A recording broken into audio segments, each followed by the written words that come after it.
Hello, hello, hello, everyone, and welcome. It's Monday. Welcome to Terry TV. How are you? Now, you've noticed on Fridays I've been putting stuff up for you to look at and check out, and I hope you've been enjoying those videos. Please share them. It's For those of you who have never been on this channel before and wondering what exactly is Terry TV, I try to make it like a TV where I talk about different topics. I will say, because I am a Disney Imagineer, most of the topics tend to circle around that. But I also did Ghostbusters, Men in Black, and there's often things that have to do with movies and film because film is one of my favorite pastimes. Performing, I've been performing since I was 5 years old. So a multitude of things, right? So I'm a pop icon, and that means that I've done a lot of stuff that you may remember. Many of you have reached out and said, "You did dinosaurs?" That is true. If you like Disney Plus and you've been, trolling Disney Plus and checking things out on Disney Plus, that is because, and you've come across Dinosaurs, the TV show, you have come across a show that I did for over 4 years. If you happen to see Muppets Tonight, which is a show that I worked with on the Muppets, I am a Muppeteer, a Henson Muppeteer. I am not doing the latest one, but that's because I'm semi-retired. I would love to participate with them, but it's not essential. I am someone who is busy, busy, busy doing stuff, but this is the part that I love doing for you guys. And so what I thought to do on Fridays, just to buy me a little more time to get some things to rearrange, and I'm going to do more and more and more on YouTube and Facebook for you to see that they do, like on YouTube, they do a lot of pre-recorded stuff. So I'm working to do that. But I'm almost 66 years old, and the social media is something that is always a challenge for me. And if you're like me, and maybe it's a challenge for you regardless of your age, I know it's because of my age, because I sit here talking to a little light there, and it's a strange experience, but it's not a problem. I Zoom often, and I love to talk to you. So every Monday I'm live on both things. So I do have a Patreon page. And for those of you going, "What's Patreon?" You probably all know about it because many of us are always going, "Hey man, check out our Patreon page." Well, this is mine, and I really hesitate to say my page because I've created community here. And it wasn't me that did it. It was the people that started to join, and I just let it go. One of the things about being a Disney Imagineer or a super creative person, which I am, is to just sometimes let things brew. So if you're, like you cook, you know that a crock pot, if you let that meat go in, it tenderizes and certain wonderful flavors occur. If you have a soup and you leave it till the next day, all of the flavors kind of, get in and make it a richer, deeper, better broth. So this is kind of the things I can equate to you, let you know what it feels like. And that's what happened with my Patreon page. All of the ingredients, i.e., you and your voice, make it something extra special that I had no idea was going to happen. It was like opening a Christmas gift every single day. So I encourage you to be a part of Terry's tribe, where we continue to stay upbeat, uplift each other, take care of each other behind a private door. So Patreon is just $5 a month. Now, I may be starting a subscription service, and here's why. I, surprisingly enough, was asked to be a Patreon ambassador. It's an honor. It's a privilege. I'm very touched that they asked me. This is my second year, but we actually discuss with the people who are part of the functioning part of Patreon, the make the site a better site for creators, which is also me. We sit and we talk about how it would be better for people who decide to come and join us. Now, I have been a little bit uh, reluctant to do a subscription service, because let's say you do the subscription and then you want to get out of the subscription. And I'm just being open and honest here. This is one of the reasons I think you would enjoy being on my page, is that I really tell truths behind closed doors. I tell some truths here, but I have to be careful because this is very public. So we have to choose our words carefully, don't we? Or the next thing you know, you get, people get angry about something you slipped and said, or maybe that you didn't mean the way that you meant it, or maybe you did mean it the way that you meant it, but you shouldn't have said it. So basically, behind that door, we can talk more freely and more frankly for $5 a month. But there's a subscription service that the ambassadors are telling me, if I do that, then you have the option to dip a toe in the water on my Patreon page for 7 days for free. So you can check it out and see if you like it.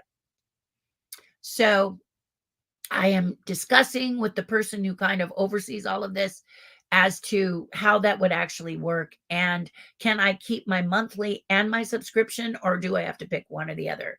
Because I like monthly. I like you to do $5 a month. And here's why. Because if it turns out it's not for you, you just step away. You see what I mean? No harm, no foul. But you can understand that sometimes you get in these subscription services and they just golden handcuff you, and you're like, how, what, you know what I mean? Now it's true, it's only $5 a month, but, and you can pay for the year, and it's $60 a year. And if that's what you know what I mean?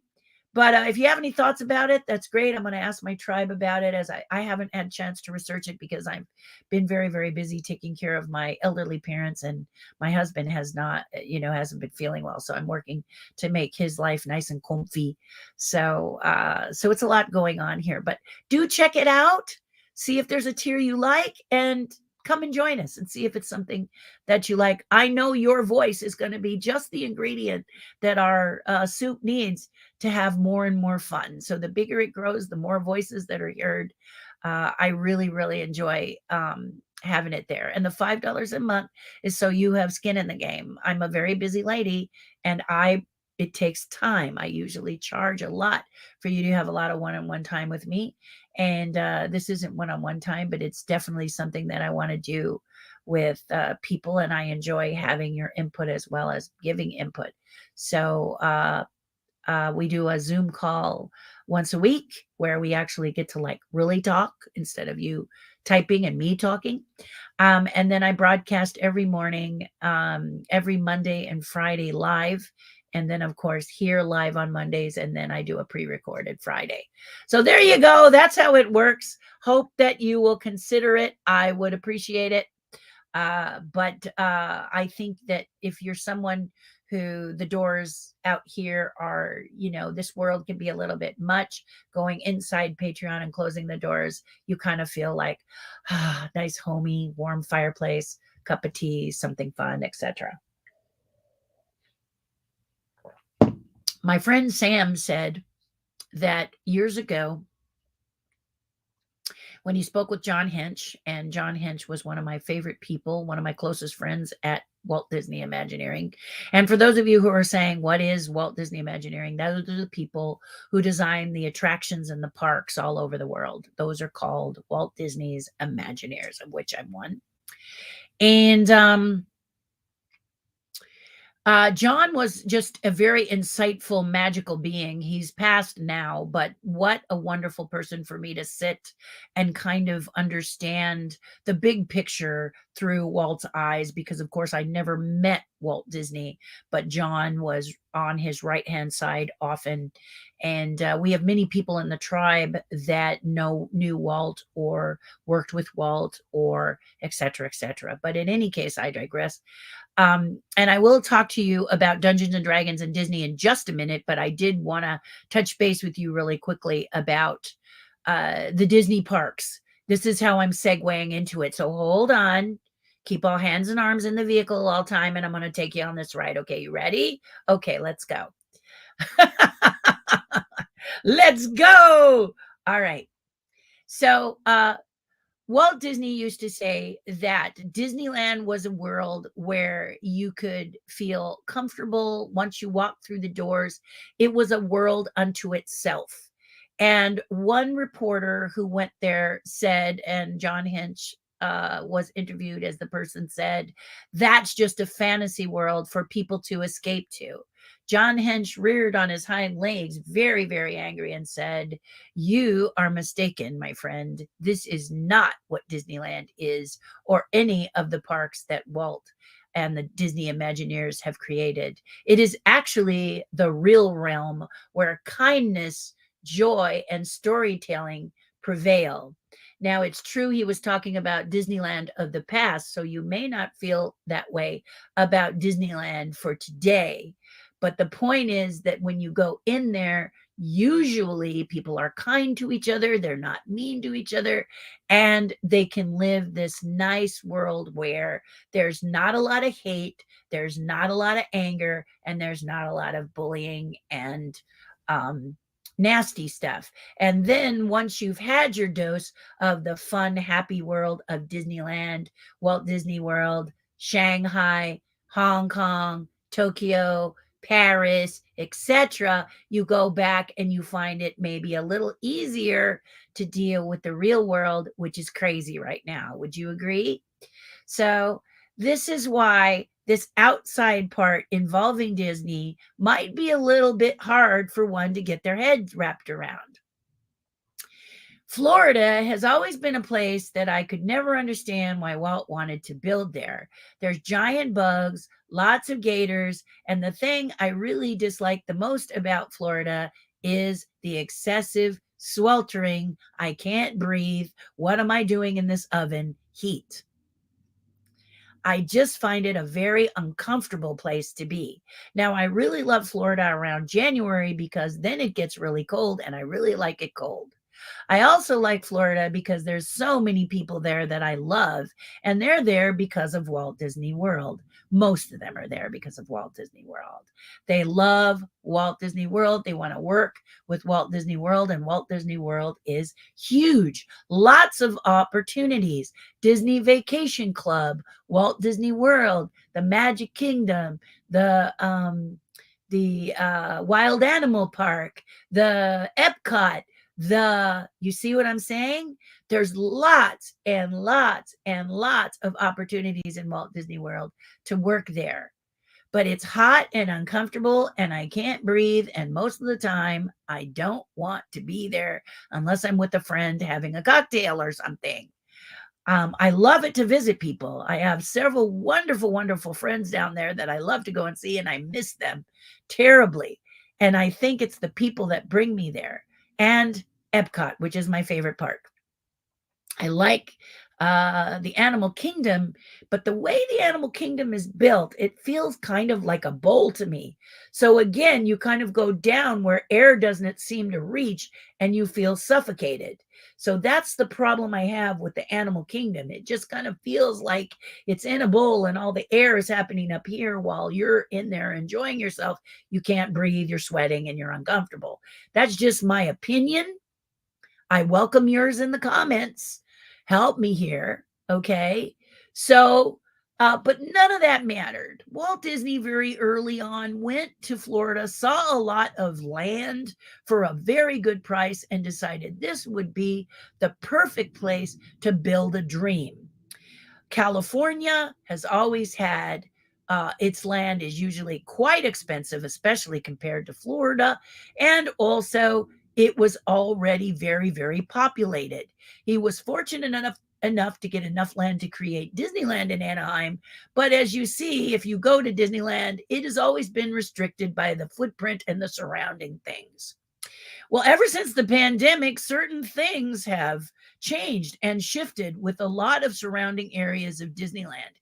And Disneyland is very good at recognizing doors of opportunity. So when they started to have some adverse problems in Florida with a man who I will not name and a state who seemed to decide they were going to bite the hand that feeds them, they thought that Disney's roots were deep in Florida. And this is a problem. When you believe that the place is so in tuned in staying there, you start poking it and telling it what you're not going to do, they can get upset and angry and say, oh, really? Seriously, you think that? And I really believe that this is why a lot of the things that Disney said they were going to build in Florida, including moving Imagineers to Florida, Disney Imagineers to Florida, which to me was ludicrous. It was ludicrous before the man who will not be named started his shenanigans. But the point is that if you look back in the history of Disney, they did this with the animators. Okay. They moved the animators to Florida and they put him in a really nice location, but there was an area where people could look down and watch the animators animate, and animators hated being looked at while animating. Okay, many artists are not like me. I don't mind you looking over my shoulder and seeing how I create. I actually enjoy it. I actually do better if you're looking over my shoulder and create while I create, which is why we will have more videos for you of looking over my shoulder and watching me work, mainly because that's what you guys have been requesting. And I'm happy to show you how to do that. I work in a very different material than most people. There are those who work in it, but it's still an enigma to many of you. Many of you know the polymer clays such as Sculpey and Super Sculpey and blah, blah, blah, which are lovely. And you guys do great work, amazing work with them. But I work in a toy wax. That's because I learned it from Mattel, and it's a lot of fun to watch me work in it. I had a client just a week ago Sunday, not this last Sunday, but the Sunday prior. He came over Mother's Day and sat with me for 7 hours, he and his husband, and they watched me create a piece that I'm working on for him, a one-of-a-kind piece. So most people don't like it, and the animators started to complain, and the animators started to build things that would block them from being viewed. If you live in California and you've ever been to Legoland, one of my favorite things to do was to watch the people in Legoland build the Lego projects. But even they, the last time I went, put partitions up or put their back to us so we couldn't see them build. Artists, for the most part, seem to not like you watching them while they create. If you're an artist and you feel this way, please post in the comments your thoughts about this, all right? I would love to hear them. But Disney realized this was not working. Back in the day, and this was some time ago, I'm not going to give you actual years, but it was way, I'm almost 66. And I helped to create the first talking Mickey Mouse. I won't go into it, but if you ever want to hear that story, just hit me up and I'll tell it one day. But the components to make talking, now you all know that we have talking Mickey Mouse now and talking Minnie Mouse. You can see that they're used for commercials. They're used on in parades. They tried to use them talking directly to children, but a lot of children freaked out. They thought that was just a bit too much to watch the eyes and mouth moving on Mickey. So they're trying to see how to acclimate it to children so that they don't go, but he's in the parade and he does it. In fact, when they launched the fact that the trams were coming back to Disneyland here in California, he led a parade and he blinked and talked. But back in the day when we were trying to figure it out, how to actually make Mickey Mouse blink and talk, the components were too large. Those of you who are IT people, those of you who build computers or work with electronics know that for a while it was computers that made it work, maybe a motherboard that was this big that didn't fit, whatever it was. Now it's a chip about this big, easily programmable, and you just pop it into the head of Mickey, and then the person inside either bobs their head to a script, or maybe now it's something that they say something and it causes it. But the point is he was constantly being revised after I did it. At the time that I was working Mickey Mouse, I was using a system called the Big One system, which was a full console with a puppeteer behind it, i.e. me, and I helped to show that it does work. I did mention I did dinosaurs for 4 years. I was called to the project to help them get it built and then flown to Florida to demonstrate it while people above watched us perform. Shortly after that, animators who I'd had lunch with at that time said, we ain't having this anymore. We don't like it. So Disney finally closed that area and sent them where? Back to California, and built them the Sorcerer Mickey building you all know and love in Burbank, California. So when they started to say they were going to move Imagineers there, Terry the Imagineer didn't believe them.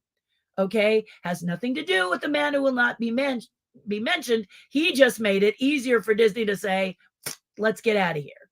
Okay, but many Imagineers chose not to go. Many Imagineers chose to go. Depending on what it is, they said, okay, we'll go. But there were many that said, not happening, and they stepped away. Well, now Disney has decided, because of the man who will not be mentioned in Florida, putting the screws to Disney, that they're going to stop their evolution plan. They're going to stop their building plan in Florida, and they're going to do it here in California. Is it the same? No. But they're talking about how they will expand Disneyland because things have changed in Anaheim and in California like they have changed all over the country. A lot of people have realized working at home is better for them as a company and better for the mental health of a lot of people in an office. Also, if you're one of those people who felt abused at your job, you may know now that it doesn't quite feel that way after the pandemic, especially in the food service industry where everybody seems to need help. But almost everywhere you go where people were threatening, if you don't do it this way, you're out, the person stands up and says, I'll save you the trouble. I'm out. Because there's a lot more areas that if you're good at what you do, you have a lot more choices now, don't you? So now people had to realize after the pandemic, they needed to be kinder as a business. Now, unfortunately, I've run into many businesses that are not so kind. And I have to tell them as a business owner, you're not going to get customers by being snarky with me. So stop being snarky. Take a breath, take a drink of tea, figure out what you're going to do, and start again. Otherwise, I'm hanging up. And this is what people are doing. They're taking back their power. And I won't say it's everywhere, but I'll say it's a lot of places, guys, because people realized they had power again. Disney also realized that more and more buildings are becoming empty. And that's because more and more companies are realizing if they can work symbiotically with their employees working part-time at home, they don't need a giant building to house everybody. True? True.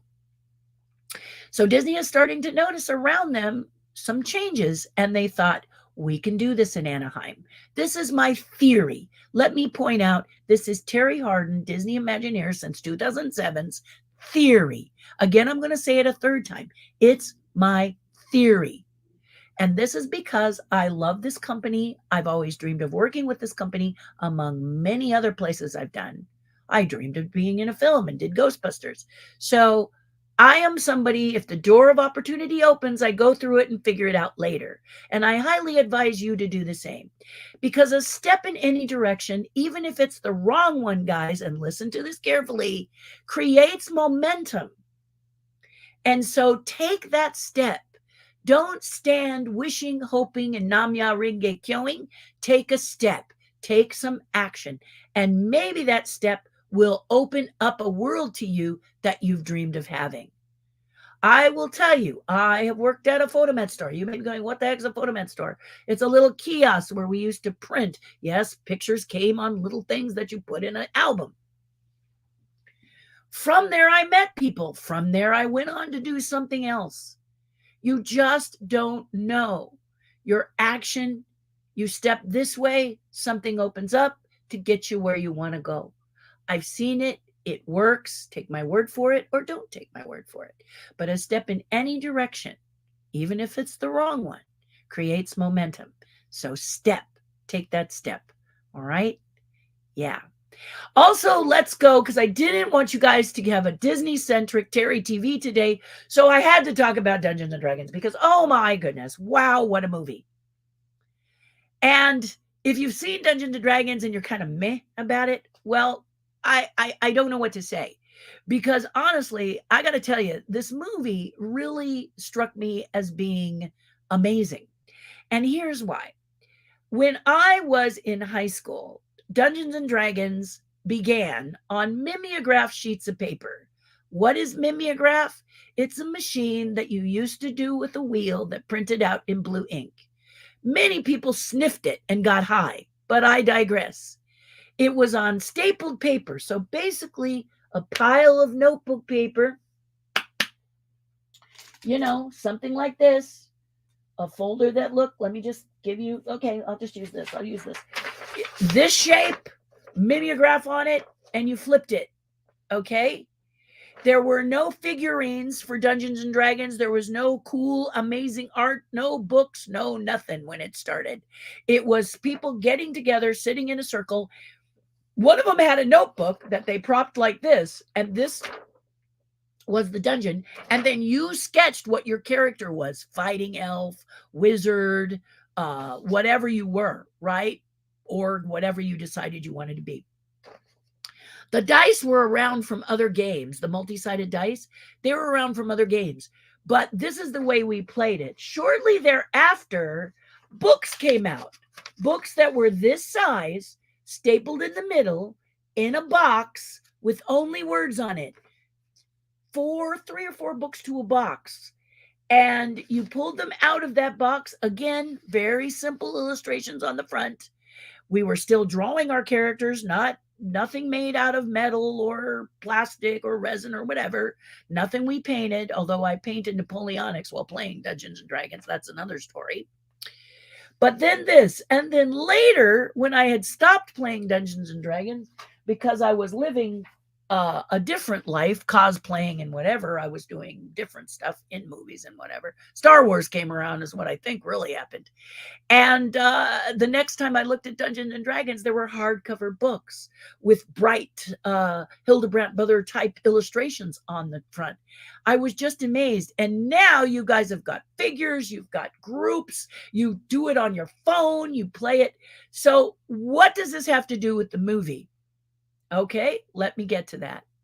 This movie allowed me, who had played Dungeons and Dragons when it was on paper, to enjoy a movie that now, those of you who play with on your phone or on your computer or whatever, enjoy it. And that's a big undertaking. To make a movie called Dungeons and Dragons be enjoyable for A, people who had never played Dungeons and Dragons, B, people who play Dungeons and Dragons now, and C, those of us who had played Dungeons and Dragons at its beginning. They wanted to cross that whole ladder. They wanted to bridge for everybody this movie to be enjoyable. And I think they hit the mark. Okay. It does in some cases feel a little juvenile, but that doesn't bother me. I think it's just precious. I think they did a great job of making it fun for people who hadn't played it in years, people who play it now, and people who might want to play it in the future. It's just a really fun, upbeat movie. And I have to say that this is it. Chris Pine's character. What an amazing, versatile actor. This guy is always surprising me.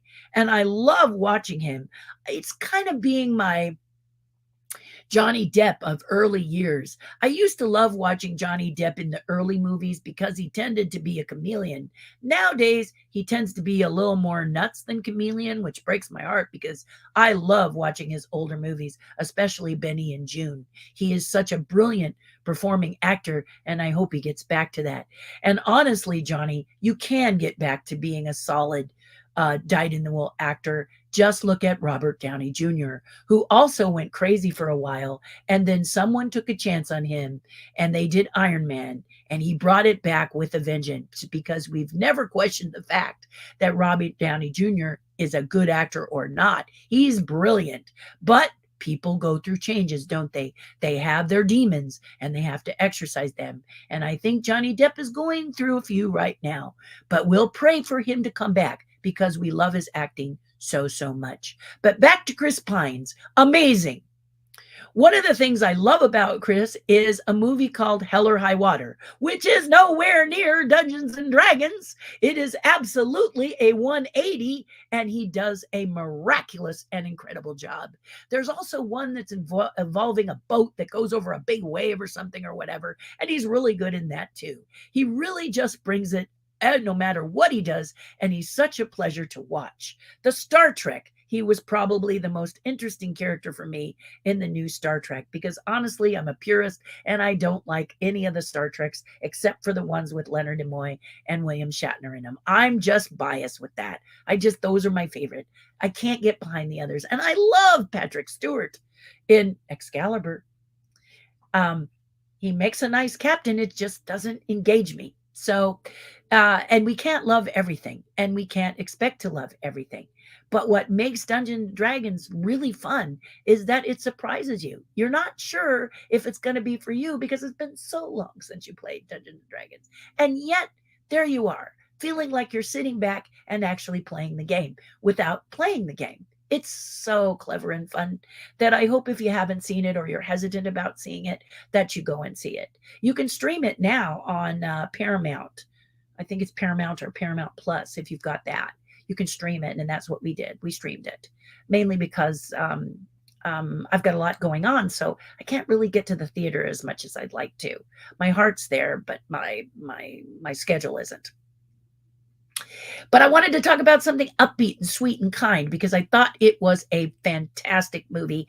And I think it's one that you should, with movies being so disappointing lately. Now, I did hear that Fast X is like making people crazy. Apparently, it just blew the doors off of theaters as you went in to see Fast X. And I did see some of the Fast and Furious ones, and I found them to be a lot of fun, mainly because you leave your brain out in the door. It's like superheroes that drive fast cars. It's like the car is a superhero and the driver is a superhero and everybody's a superhero. So if you're looking for logic, don't go see these Fast and Furious movies. That's not what they're about.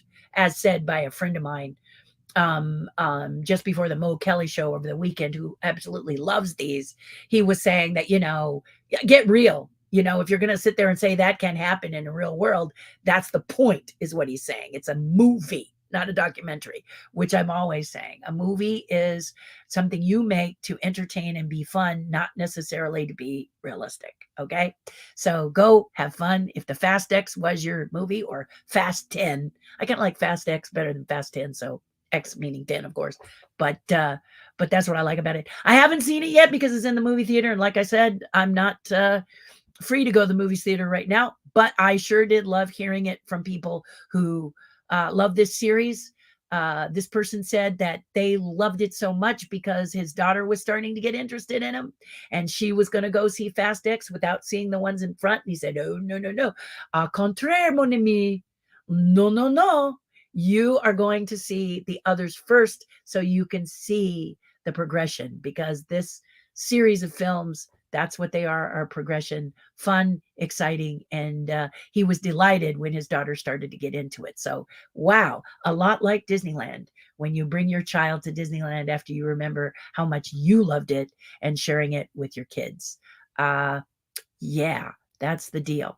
So there you go, my friends. Let's see what you have to say. It's a pleasure to see you today. All things good. And if you have something to say, I will answer some of it. Good morning, Francisca. Thank you for popping over here. Hi, Leo.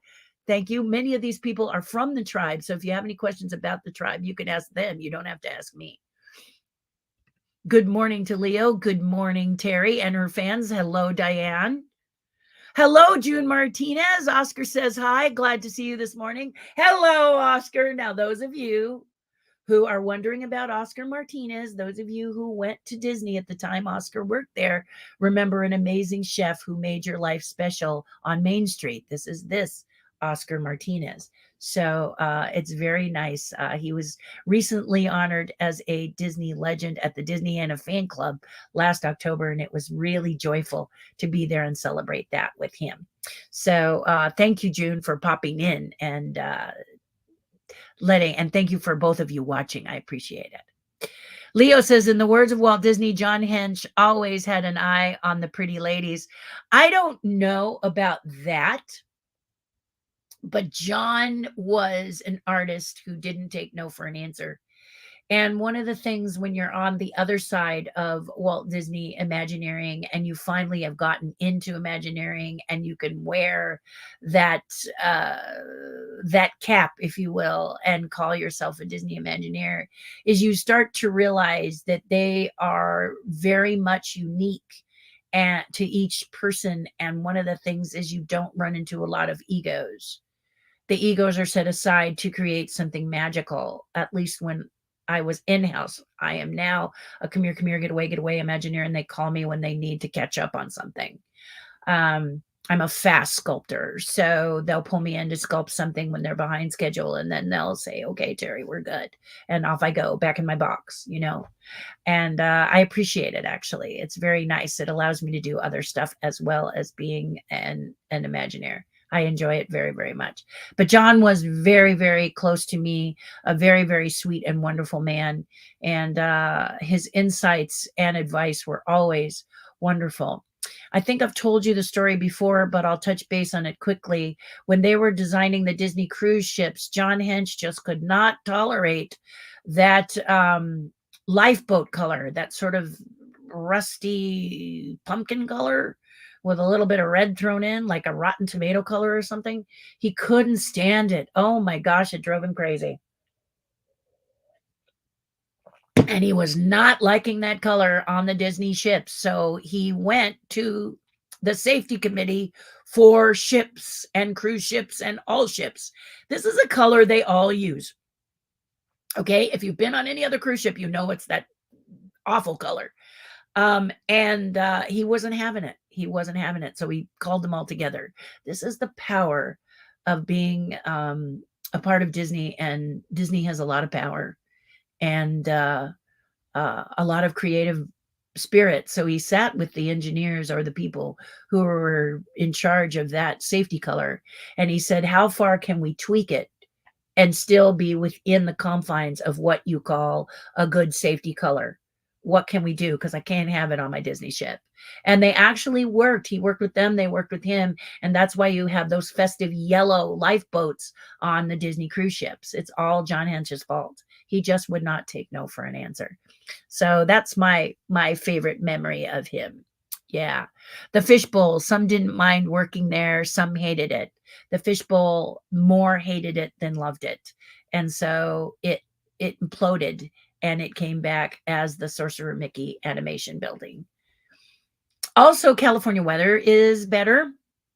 But more importantly, why would you move Imagineers away from the place that has the movies, the technical, the builders, the here we are Hollywood, and everybody is there's so many creative venues here, so many people that do so many things. All you have to do is pick up the phone or open a we have a LA 411. I don't know if we still have it. I think we do online, where you just look up when you need somebody or you give a shout out, you know. So it just didn't make sense to move the Imagineers over there. It just didn't make sense to me at all from the very beginning. And I felt it was very short lived, regardless of the man who will not be mentioned. But he just made it happen faster, didn't he? And they said, okay, we're done. Now, what's really sad about this are all of the hotels and people who built around the prospective Disney build. Because now when Disney stops, where does that leave them? In Florida. And this is the frustrating thing about stuff like this when you're trying to create something, right? Huh, I would hate to be in that soup, but here it's going to create billions and billions of jobs, and a lot of them on the creative side. And so, guys, keep your eyes and ears open if you want to be an Imagineer, because I think more are going to be needed. Yeah, yeah, more of you creative types out there. Indeed.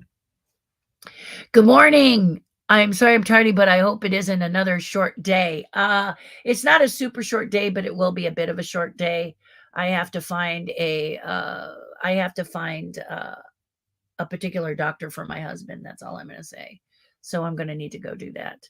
I don't like feeling watched when I do anything. It's a weird paranoia being judged, says Veronica Dempsey.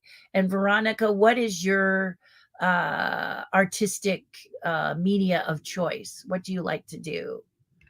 Uh, I still I'm still holding out hope with the new announcement for the expansion in Anaheim. We might see a villains park.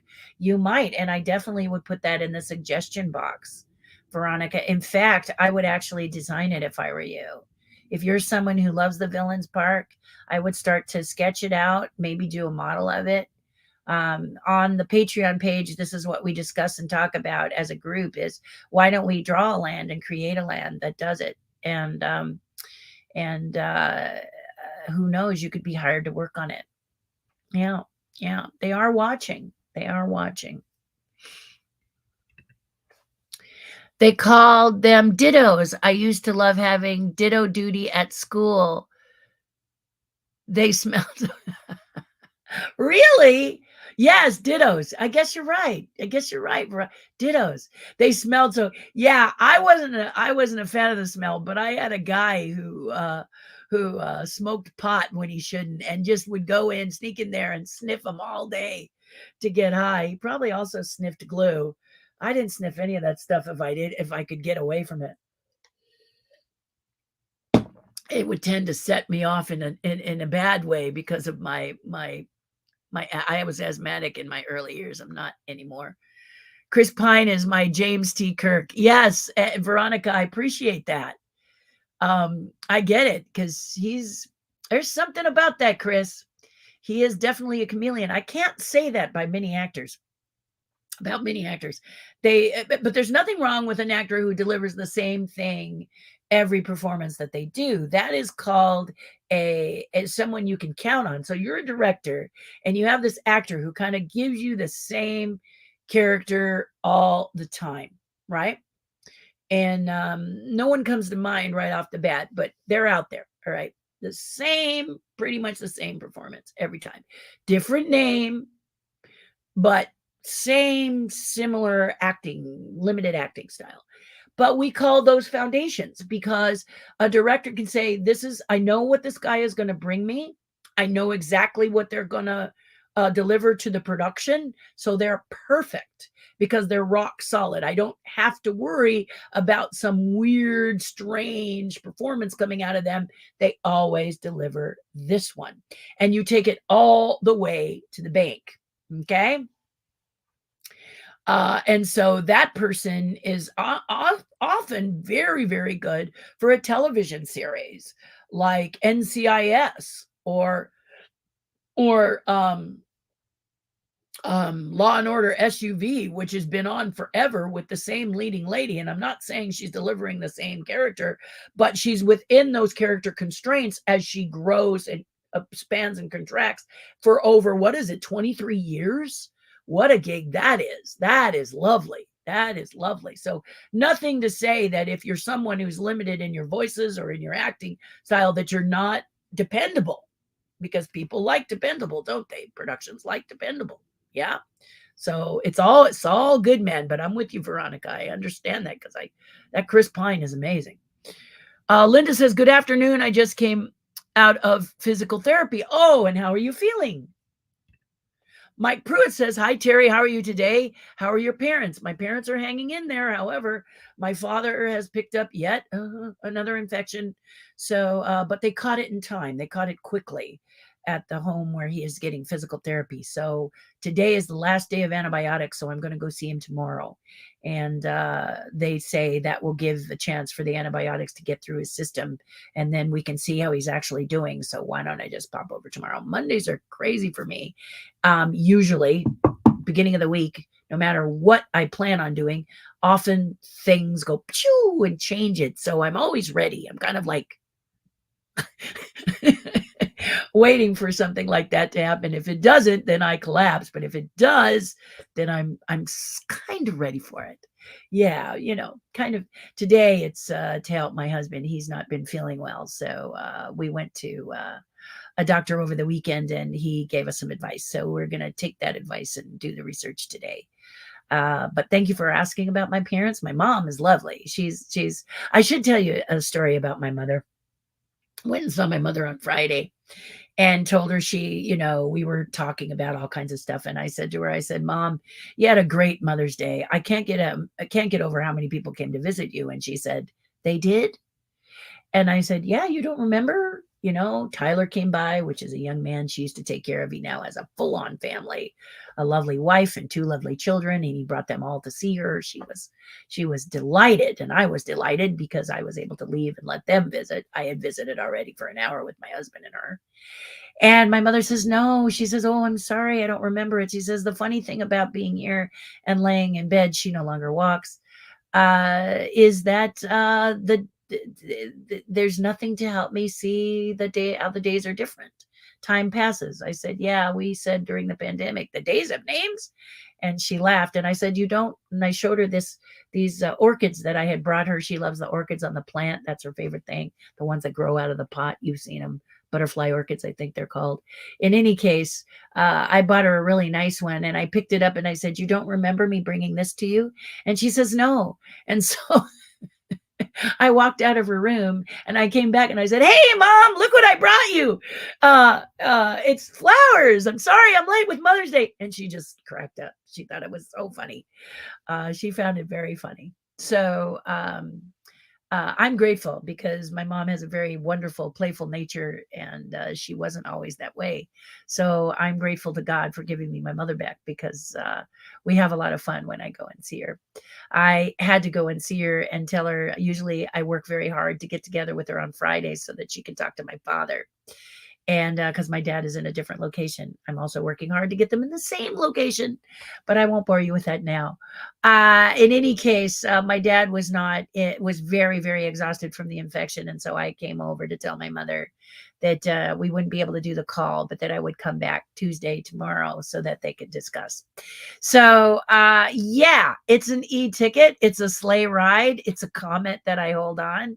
Meanwhile, getting back in the studio to finish up sculpting my one-of-a-kind pieces that I'm doing. I'm going to bid on one while I'm thinking about it. If you have any thoughts or ideas as far as how do you feel about the monkey from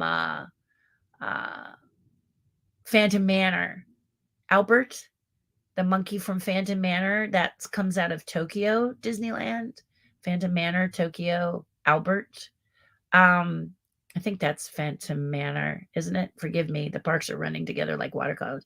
But anyway, let me know if you like him. If I did a sculpture of him, what do you think? I'm also thinking of maybe doing one of Donald Duck, maybe one of Goofy, maybe one of, I know y'all like Grogu, so I won't even say Grogu, but I'm just trying to think of, but what I'm really thinking about is Albert. I have someone who wants me to do an Albert, and she asked if I would do it as an addition. I'm not sure there's enough enthusiasm for this little monkey character. So I'm going to bid on it as a one of a kind for her.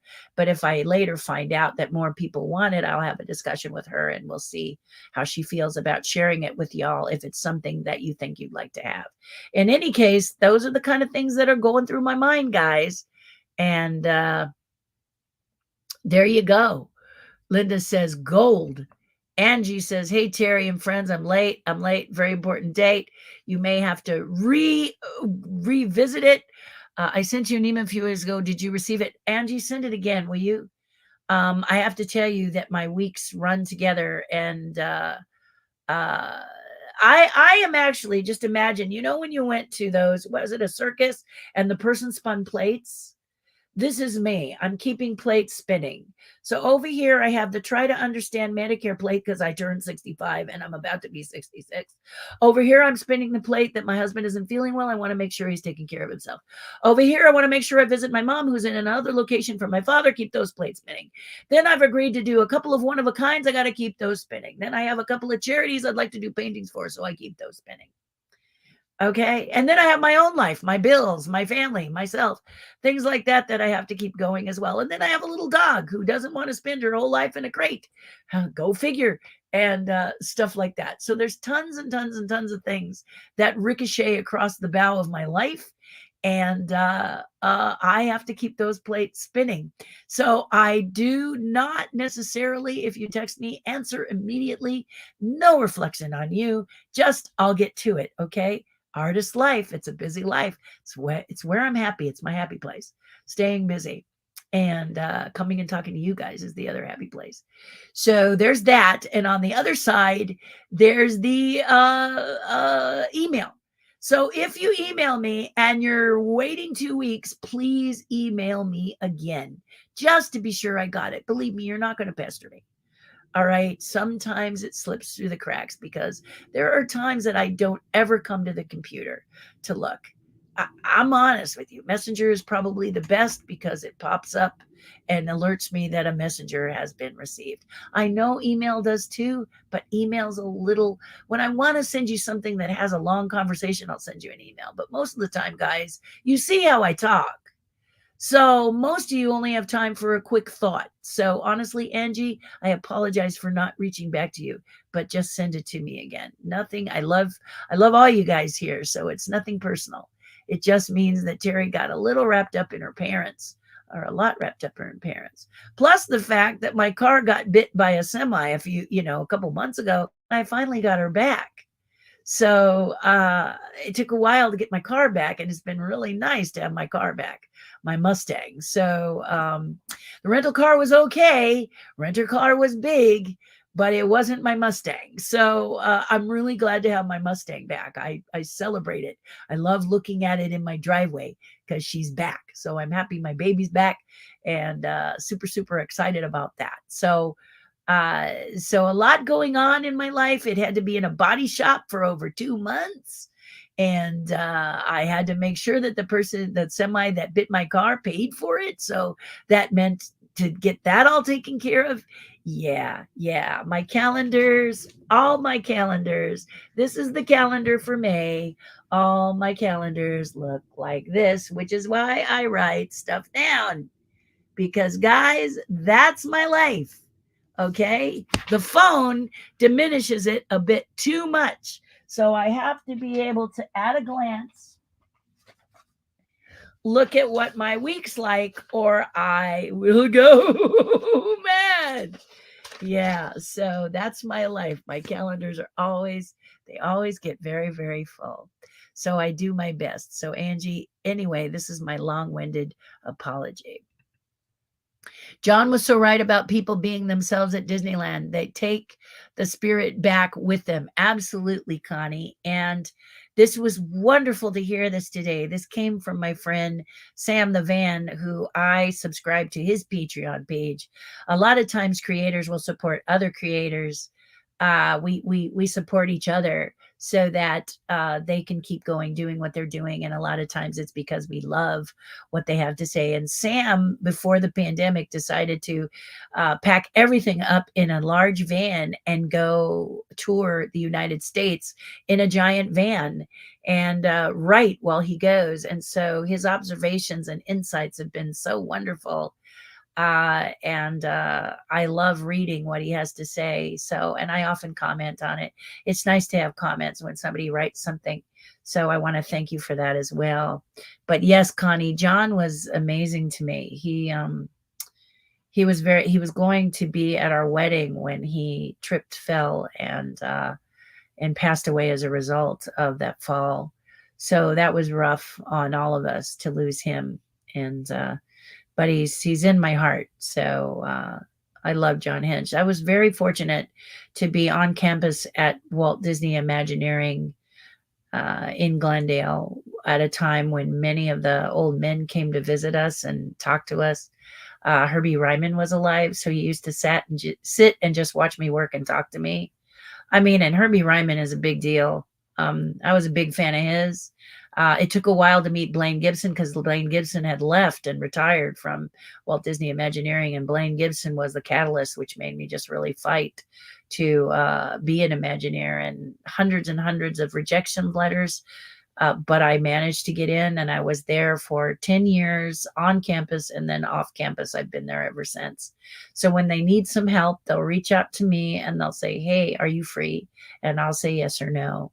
And I'll come and do it if I feel, if I want to. My life is changing though. as I get older, I'm not as eager to be working in a location as much as I like working at home. And I think many of you discovered this during the pandemic. Being at home, if you can keep your focus, is just wonderful. I've done it for years and I really, really enjoy it. I like it very, very, very much. And so that's the way I work it. And I do want to start to let you peek over my shoulder. I'm researching right now venues that might do that, where I can just work and you can peek in. There was one, what was it called? Started with a P, I think, where you could look in on a person's life. And I know there was a series called Dead Like Me. Did you guys ever see that series? Love that series. Oh, such a good series. Only went 2 seasons, but I love that series. And there was a woman who was in charge of the office where our lead character worked, and she would just clean her house. She would turn on the cameras and she would just clean her house, and she'd watch how her likes went up. She'd dust like someplace, or she'd vacuum, or she would whatever, and the likes would go up, and she'd make sure she was over there. It was very, very funny. It was adorable. So that's kind of where I got the idea. I know many of you do this. If you are on YouTube and stuff, there are, of things. You guys more savvy in the social media area know that there are places where a person can just, turn on the camera and you can just watch them work as if you're in the room. So that's something that we're looking towards wanting to do for people, as many have requested that. So and I do a lot of crazy stuff. So it's not just teaching you how to draw. I'm also wanting to do some tutorials. I'm a world-class puppeteer, so many people want to know how to build puppets, how to create a character, et cetera, et cetera, et cetera. So I'm going to work on that. And lots coming in the future as soon as I finish the things I promised around the time of the pandemic. I've got 2 things I have to finish. And once they're done, I can start to think about what the rest of my life is going to look like. So feel free to follow me and ask me questions if you have something like that. And if you want to dig deep into it, then join the Patreon page, patreon.com/Terri Hardin. And that will help you very, very much to talk very specifically about your needs, etc. Yeah. So there you go. There you go. Thank you for this comment, Connie. I totally understand. I will resend for sure. I knew you did, because you're like, yeah, you're a kindred. Yes, you're a kindred spirit. So I will go and be sure I look at it. I've got to get paperwork to Social Security, Hugs, and I'm with her. Paperwork. Yeah, go when they open. Social Security, a line in Social Security is just plain weird, right? Yeah. Yeah. All right, my loves. All right, my friends. It has been a lovely, lovely time talking to you today. I always enjoy it. I hope you enjoyed it. And if you have anything, you can reach me on Messenger. I do have, as you see here, an Instagram page. So you can go there, pop in, see some of the things that I post there. Like I said, I'm slow, but I'm steady. As far as the postings, you guys that can post every day and do your stories every day, and you're just swimming these waters because that's what you do. I am in awe of you, and I am impressed by you. So and all that you all do. So hugs, loves, kisses, do something nice for someone else. It'll make you feel a whole lot better. And what does that mean? A lot of time when you're feeling depressed or dark in your thoughts, in your body, if you just reach out to someone who would love to hear from you and make it all about them, if you can really push to do that, you're going to see that by doing that nice thing for the person, whether it's a call, a kind word, a smile, whatever, it's going to start to make your heart cleanse itself of the darkness that you're feeling. Remember the Grinch and how the Grinch stole Christmas. Once he made his decision, his tiny little heart went boop, boop, boop, boop, boop. So yours can too. So that's why I say, do something nice for someone else. It'll make you feel a whole lot better. Until next time, guys, hugs and kisses from me. Go check out the Patreon if you're so inclined, and I'll see you next Monday. Take care for now. Be well. Have a good week.